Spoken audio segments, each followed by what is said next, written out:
Bonjour, c'est Anne-Valérie, je suis ravie de vous retrouver avec ma question du jour. Vous savez, j'adore bercer, caresser des questions, les partager avec vous, vous proposer des stratégies, des trucs pour y répondre, en tout cas pour avoir des débuts de réponse.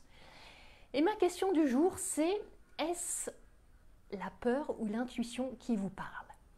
Alors, vous voyez, quand vous êtes engagé dans un projet, quand vous échafaudez des plans, quand vous avez des rêves, des désirs, vous commencez à vous mettre en mouvement et tout d'un coup, la peur se manifeste, vous bloque, vous paralyse, vous dites que c'est dangereux, que c'est trop risqué, que vous allez échouer, etc., etc. Quand ça arrive, qui est-ce qui vous parle? Est-ce que c'est votre sagesse intérieure qui se manifeste par la voie de l'intuition ou est-ce que c'est votre ego qui se manifeste par la voie de la peur? C'est une grande question et c'est pas toujours facile de distinguer entre les deux. Et c'est pour ça que j'ai envie de vous proposer quelques pistes.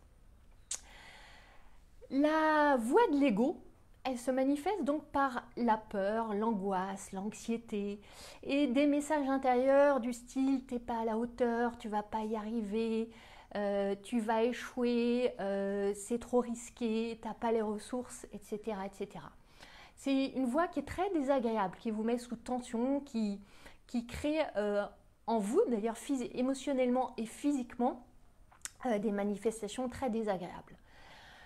La voix de la sagesse intérieure, celle de l'intuition, elle a une particularité.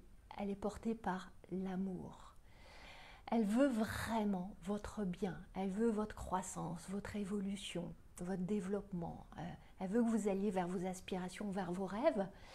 Et celle-ci, elle va être agréable, elle va être douce, elle va être en délicatesse et en finesse. Tellement d'ailleurs que souvent, elle est plus difficile en fait de l'entendre tant elle est douce, délicate et parfois discrète. En tout cas, sa caractéristique vraiment, c'est l'amour, c'est la bienveillance pour qui vous êtes. Je vais vous donner un exemple. Moi, je me souviens d'une conférence que j'animais il y a quelques temps. Une des premières grandes conférences, quand je dis grande conférence, c'était plus de 100 personnes que je devais animer. Et peu avant, la veille, j'ai commencé à être prise, paralysée par la peur. Et une peur qui se déguisait en fait sous le costume de l'intuition, qui me disait il va se passer un truc, ton PowerPoint va tomber en panne, tu vas être ridicule, on va te poser des questions auxquelles tu ne sauras pas répondre. Et elle voulait me dire mais prends tes jambes à ton cou, fuis, ça va mal se passer, il y a un truc terrible qui t'attend. En y regardant de plus près, en fait, c'était évidemment la voix de l'écho qui voulait me protéger surtout, je pense, du regard des autres, de qu'est-ce qu'on allait penser de moi, est-ce qu'on allait me juger, me critiquer, et pourquoi pas me rejeter, et encore pire, ne pas m'aimer. Et c'est ça, cette voix de l'ego, en fait. Elle veut nous protéger, en fait, de ces grandes peurs fondamentales qui sont autour de et si je suis rejetée, si je ne suis pas aimée, si je suis critiquée, etc., etc.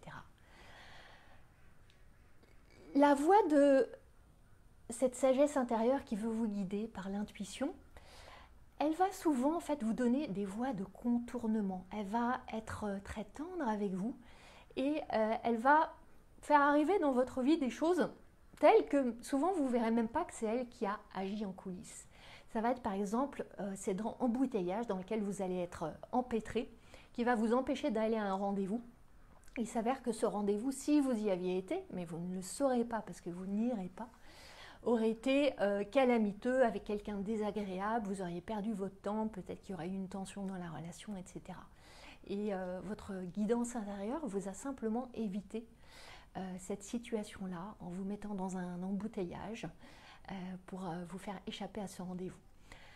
Cette sagesse intérieure, elle va aussi vous amener à poser des actes inspirés. Elle va vous donner de l'inspiration, comme une idée soudaine de changer votre destination de vacances, de prendre un autre billet de train.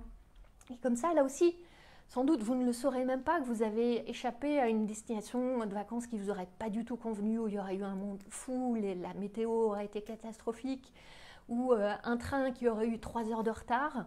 Et par ces actes inspirés que vous posez, vous êtes guidé pour aller vers le chemin le plus juste pour vous.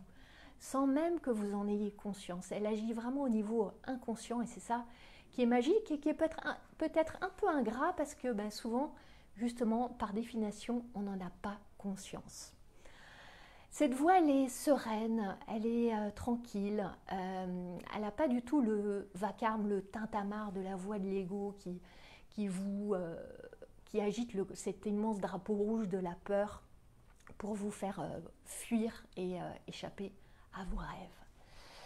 Alors, maintenant, tout ce que ça nous dit, c'est que l'ego, alors il ne s'agit pas de tuer l'ego, l'ego il est très utile. L'ego, il a notamment pour fonction et pour mission, il le fait très bien, de nous protéger de dangers réels aussi, de dangers pour notre corps, pour notre intégrité physique, on en a besoin. Mais on n'en a besoin pas dans le siège du pilote, du conducteur, mais on en a besoin sur la banquette arrière.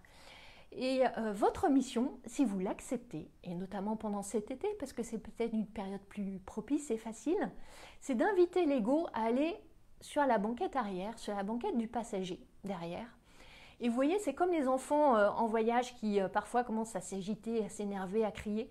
Vous pouvez toujours leur dire hey, taisez-vous, silence, silence dans l'habitacle.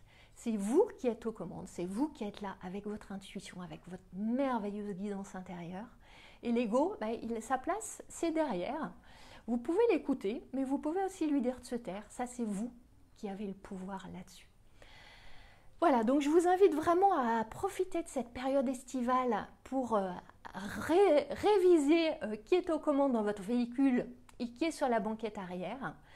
À vraiment écouter comment vous vous sentez quand la peur se manifeste, d'où vient cette voix, de quoi elle veut vraiment vous protéger. Est-ce qu'elle est sous forme de vacarme ou sous forme de doux murmure? Et je vous laisse avec ces réflexions, avec cette belle mission pour l'été et je vous retrouve bientôt avec une autre question. À bientôt!